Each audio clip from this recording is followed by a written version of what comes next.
এবার ঝাড়খণ্ডের ছাত্রায় ভেঙে পড়ল এয়ার অ্যাম্বুলেন্স। রোগী নিয়ে রাঁচি থেকে দিল্লি যাওয়ার পথে দুর্ঘটনাটি ঘটে। এয়ার অ্যাম্বুলেন্সে ছিলেন 7 জন, চলছে উদ্ধার কাজ। এবার ঝাড়খণ্ডের ছাত্রায় ভেঙে পড়ল এয়ার অ্যাম্বুলেন্স। রোগী নিয়ে রাঁচি থেকে দিল্লি যাওয়ার পথে এই দুর্ঘটনাটি ঘটে।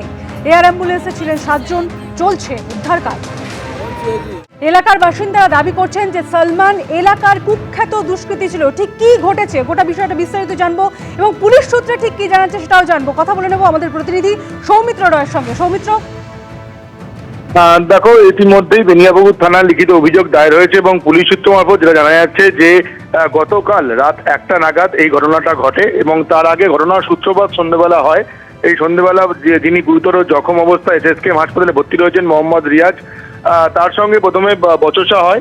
একটা দোকানের জিনিসপত্র চুরি যায় এবং সেই চুরি যাওয়াকে কেন্দ্র করে প্রথমে তাকে সন্দেহ করা হয় এবং সেখান থেকে একটা সমস্যার সূত্রপাত হয়, বচসা হয়, মারপিট হয়। কিন্তু তারপর মোহাম্মদ রিয়াজের পরিবারের লোকজন ঘটনাস্থলে যায় এবং যে সমস্যার সমাধান করে দেয় এবং যে ঝামেলা হয়েছে সেই ঝামেলা থেমে যায়। তারপরে মোহাম্মদ রিয়াজ তিনি বাড়িতে চলে যান, বাড়িতে ঢুকে যান। তারপর মাঝরাতে অর্থাৎ রাত 1টা নাগাদ তাকে বাড়ি থেকে ডেকে একেবারে এলোপাতারি গুলি চালনার ঘটনা ঘটে। তার পরিবারের লোকজন যেমনটা অভিযোগ করেছেন যে মাঝরাতে রাত 1টা নাগাদ তাকে বাড়িতে ডাকা হয় এবং তার দরজায় নক করা হয়। দরজায় নক করা হলে তিনি দরজা থেকে বেরোতেই তাকে এলোপাতারি গুলি চালানো হয় এবং 5 থেকে 6 রাউন্ড গুলি চলে। তার মধ্যে যেটা তার পরিবারের লোকজন এবং হাসপাতাল সূত্র মারফত জানা যাচ্ছে যে 3টি গুলি তার পায়ে লাগে।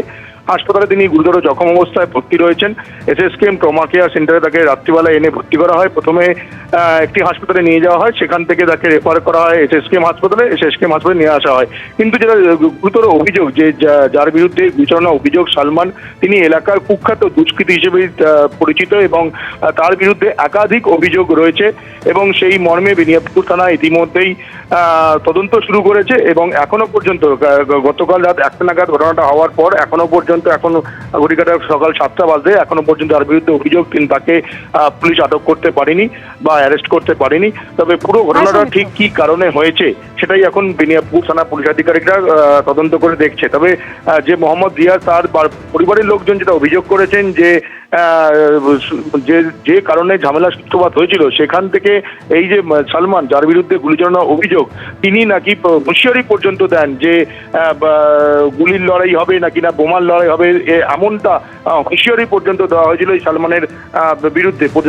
মোহাম্মদ রিয়াজের পরিবারের লোকজন এমনটাই অভিযোগ করছেন। ফলে এই যে এখানেই প্রশ্ন উঠছে যে একটা ছোট ঘটনা থেকে কেন্দ্র করে এই যে এলোপাতারি গুলি চালানোর ঘটনা ঘটলো খাস কলকাতা, তাকে কেন্দ্র করে মোহাম্মদ রিয়াজের পরিবারের লোকজন এখনো রীতিমতো আতঙ্কিত অবস্থায় রয়েছে। একেবারে এর ঘটনা তদন্ত শুরু করেছে পুলিশ। অনেক ধন্যবাদ তোমাকে সৌমিত্র। রাতের শহরে ফের শুট আউট, গুলিবিদ্ধ একজন। বেনিয়াপুকুর থানা এলাকার তিলজলায় চলল গুলি। সোমবার সন্ধে মোহাম্মদ নিয়াজ এবং মোহাম্মদ সালমানের মধ্যে বচসা বাঁধে। এলাকাবাসী ও পরিবারের মধ্যস্থতায় তখনকার মতো মিটে যায়।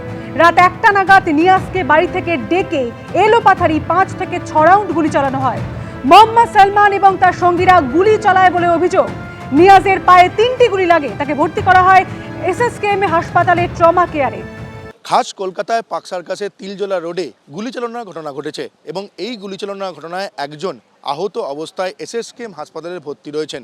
যিনি আক্রান্ত অবস্থায় ভর্তি রয়েছেন তার নাম মোহাম্মদ নিয়াজ। তার পরিবারের লোকেদের তরফে যেটা অভিযোগ করা হচ্ছে যে এলাকার দুষ্কৃতী সালমান এই গুলিচালনার ঘটনা ঘটিয়েছেন।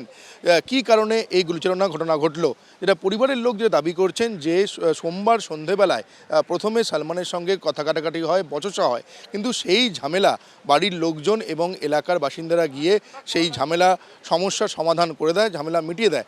তারপর মোহাম্মদ নিয়াজ বাড়িতে ঢুকে যান। রাত 1টা নাগাদ তাকে বাড়ি থেকে বার করে এলোপাথারি গুলিচালনা ঘটনা ঘটে। 3টি গুলি মোহাম্মদ নিয়াজের পায়ে লাগে এবং যেটা তার পরিবারের লোকজন যেটা দাবি করছেন, অভিযোগ করছেন যে 5 থেকে 6 রাউন্ড গুলি চলে, তার মধ্যে 3টি গুলি তার পায়ে লাগে। এই মুহূর্তে এসএসকেএমের ট্রমা কেয়ার সেন্টারে তিনি গুরুতর আহত অবস্থায় ভর্তি রয়েছেন, তার অস্ত্রোপচার হবে। তবে এলাকার যারা বাসিন্দা এবং তার পরিবারের লোকজন যেটা অভিযোগ করছেন যে এই সালমান এলাকার দুষ্কৃতী, তার বিরুদ্ধে এর আগে একাধিক অভিযোগ রয়েছে এবং সেই সালমানই এই গুলিচালনার ঘটনা ঘটিয়েছেন বলে তারা তেমনটাই জানিয়েছেন। ইতিমধ্যেই বেনিয়াপুকুর থানার পুলিশ আধিকারিকরা ঘটনা তদন্ত শুরু করেছে এবং এই এসএসকেএম হাসপাতালে মাঝরাতে দেখতে পাওয়া যাচ্ছে যে এখানে পুলিশ ভ্যান রয়েছে, পুলিশ আধিকারিকরা রয়েছে, তার পরিবারের লোকজনের সঙ্গে কথা বলছে। তবে ঠিক কী কারণে এই গুলিচালনার ঘটনা ঘটলো সেটাই এখন পুলিশ তদন্ত করে দেখছে। বিনিয়াপুকুর থানায় লিখিত অভিযোগ দায়ের হয়েছে। বিনিয়াপুকুর থানা পুরো ঘটনাটা তদন্ত করে দেখছে। ক্যামেরায় অজয় দাসের সঙ্গে সৌমিত্র রায়, এবিপি আনন্দ, কলকাতা। এবিপি আনন্দ, এগিয়ে থাকে, এগিয়ে রাখে।